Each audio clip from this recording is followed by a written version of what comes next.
জি ওয়ালাইকুম আসসালাম। জি আমরা 100% গেম উইন করে থাকি। আমরা বাইরের দেশ থেকে নাম্বার কোটি কোটি টাকা দিয়ে নিয়ে আসি। আমি যে আপনাকে নাম্বারটা দিব, আপনি শিওর থাকবেন 100% এন্ড আপনি উইন হবেন।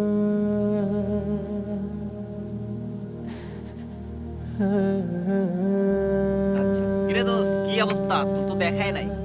এই তো রে ভাই, অবস্থা বেশি একটা ভালো না। তো তোর গেমের কি খবর? দৌড় আর গেম, আর বুস্টের টাকাটাই মনে হয় ওঠে না, যে অবস্থা। কি বলিস? আরে আর হ্যাঁ, কাস্টমার তো উল্টা পাল্টা করে। আচ্ছা মাহফুজ, তোর কাছে কি আজকালকার মধ্যে কোনো কাস্টমার হবে? না রে, নেই কেন? তো আমার কাছে একটা কাস্টমার আছে। কি বলিস? কিসের কাস্টমার? থাই না 4D? আরে এসব না, সম্পূর্ণ আলাদা একটা। মানে আচ্ছা, ওটা কি গেম? এটা হলো ফেক একটা ভিসার কাজ। মানে বুঝলাম না, ব্যাপারটা বুঝেই বলতো। আরে এটা হচ্ছে একটা ফেক ভিসার কাজ। আচ্ছা। বিদেশের একটা ফেক ভিসার কাজ। হুম। মানুষের কাছ থেকে প্রতারণা করে টাকা নেওয়া।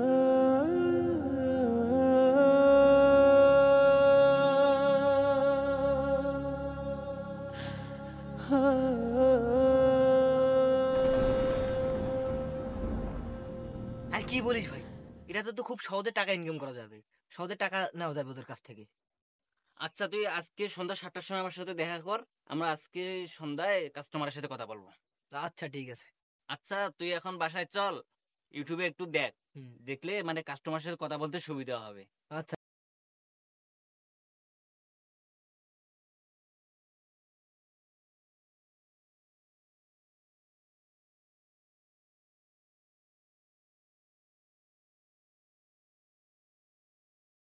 এখনো আসলো না, দেখে একটু ফোন দেই ওকে।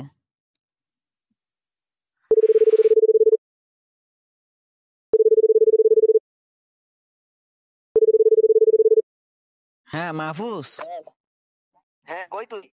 আমি তো তো যে আসতে বললাম, একটু তাড়াতাড়ি আয়, ইম্পর্টেন্ট কথা আছে। আরে আমি তো আসছি, আমি যাচ্ছি, এই হুম, 2 মিনিট, যাচ্ছি যাচ্ছি। একটু চালু করে আসো। হ্যাঁ যাচ্ছি, 2 মিনিট 2 মিনিট। আচ্ছা।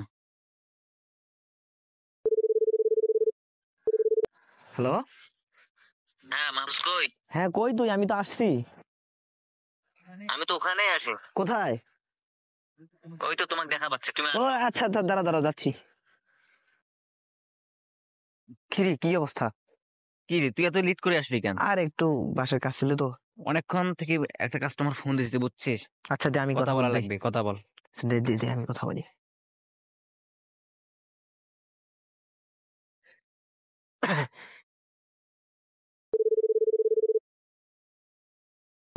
হ্যালো, আসসালামু আলাইকুম। ওয়ালাইকুম আসসালাম। জি, আমরা কানাডা ভিসা এজেন্সি থেকে বলছিলাম। আমরা আপনাকে কিভাবে সাহায্য করতে পারি?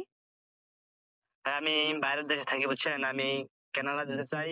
তো আমি কিভাবে যাব? ও আচ্ছা, মানে আপনি বলতে চাচ্ছেন যে আপনি কিভাবে যাবেন? আমি কিভাবে যাব?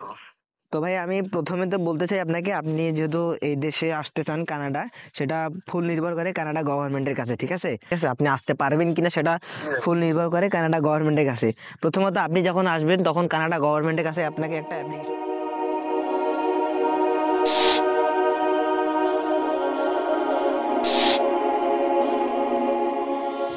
আচ্ছা ভাই, আমি এখান থেকে যাব, কত টাকা খরচ পড়তে পারে?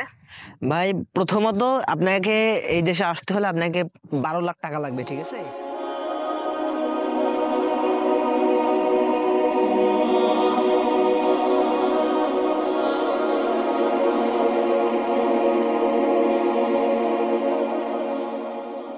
আচ্ছা, আমি টাকাটা কিভাবে পাঠাই দেবো আপনাকে?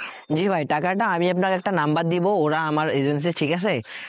বিকাশ নাম্বার দিব, আপনি ওই বিকাশ নাম্বারে টাকা পাঠাবেন, আর ওরা ওইখান থেকে আমাকে ডলার কনভার্ট করে আমাকে পাঠিয়ে দিবে। আচ্ছা ঠিক আছে ভাই, আপনি নাম্বারটা পাঠিয়ে দিন, বুঝছেন, আর আমি কালকে আপনার টাকাটা পাঠিয়ে দেবো।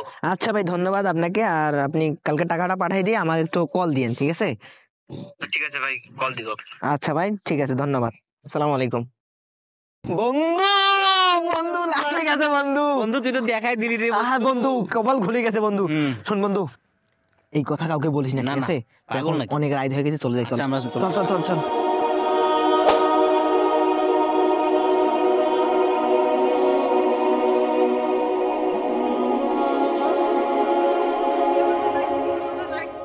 মামা লাইগা গেছে, লাইগা গেছে রে, লাইগা গেছে।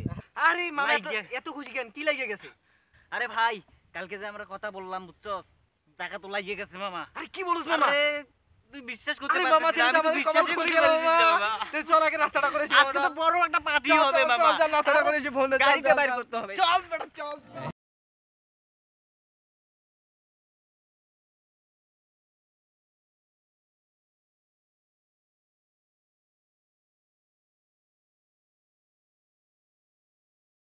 আজকে যে খাওয়াটা হয় নাই, পুরো অস্থির ছিল, অস্থির মামা।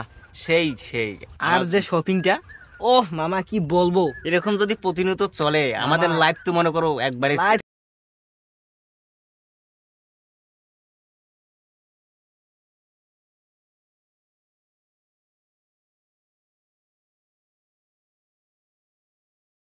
ওই যে লোকটাকে ভিসা কাগজের প্রসেসিং এর অ্যাপ্রুভের কাগজটা দিয়া টাকা নিলাম না, আজকে ওই একই লোককে আবার ওয়ার্ক পারমিট দিয়ে টাকা নিব।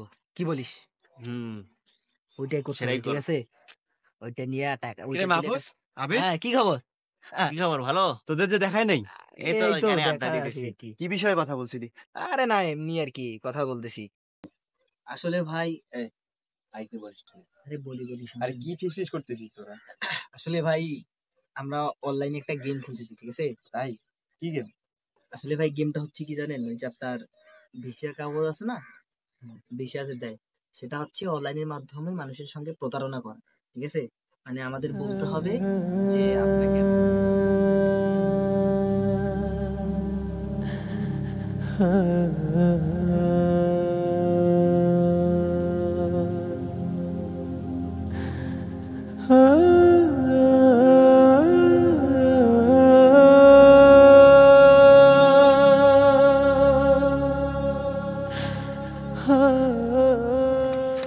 কিরে রায়হান, দৌড়াচ্ছিস কেন? ভাই মাহফুজ আর আবির কি দেখছেন? কই না তো। কেন, কি হয়েছে ওদের? আরে তুই তাড়াহুড়া করতেছিস কেন? কোনো সমস্যা? ভাই ওদেরকে তো পুলিশ করতেছে, ওরা নাকি কি অনলাইন জুয়া খেলে, তাই ওদেরকে পুলিশ করতেছে। আরে কি বলিস? তাই ওদেরকে খুঁজতেছি সাবধান করে দেওয়ার জন্য, কোথাও যেন পালিয়ে থাকে। আচ্ছা তুই এদিকটা দেখ, আমি এদিকটা আচ্ছা ভাই ঠিক আছে।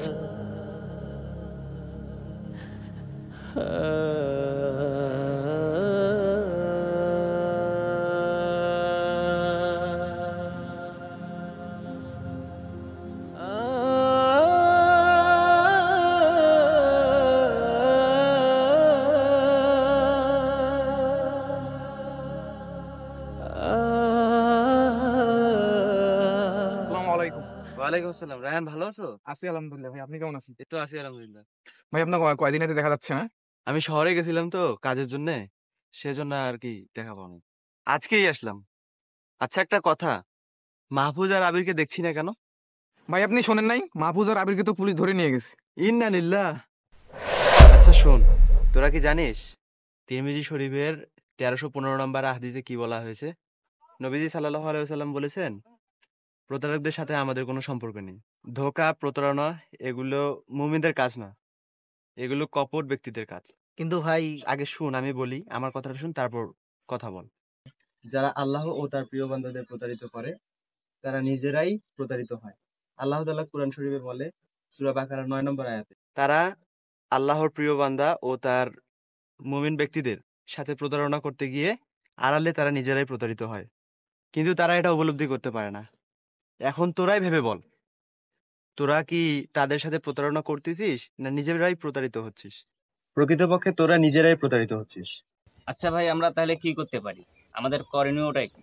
আচ্ছা দেখ, তোরা যে পথে হাঁটছিস সে পথটা ছেড়ে দে এবং আল্লাহর কাছে তওবা কর। আচ্ছা ভাই, আমরা এখন থেকে তওবা করতেছি যে আমরা ওই প্রতারিত পথে আর থাকবো না, ঠিক আছে? এখন থেকে আমরা সৎ পথে ইনকাম করব, হালাল ইনকাম করব। আচ্ছা চলো এখন আমরা এখান থেকে আচ্ছা আচ্ছা। আরে পড়ে যাবো তো। আরে পড়বা না। আরে এটা কবে ঘটছে? এসব কিভাবে ঘটলো? ভাই ওদেরকে তো সেদিন জানাই দিলাম, সেদিন তো আর পুলিশ ওদেরকে ধরতে পারে নাই, পরে ওদেরকে সিভিল ড্রেসে এসে পুলিশ ধরে গেছে। এটা কোনো কথা হলো? ওরা তো পরিবর্তন হয়েছিল, এসব কাজ তো ওরা বাদ দিয়েছিল। ভাই ওরা তো সেদিন অনুরোধ করেছিল এবং বলছিল, তারপরও ওরা শোনে নাই, ওদেরকে ধরে নিয়ে গেছে। ইস, আফসোস। আচ্ছা তুই যা,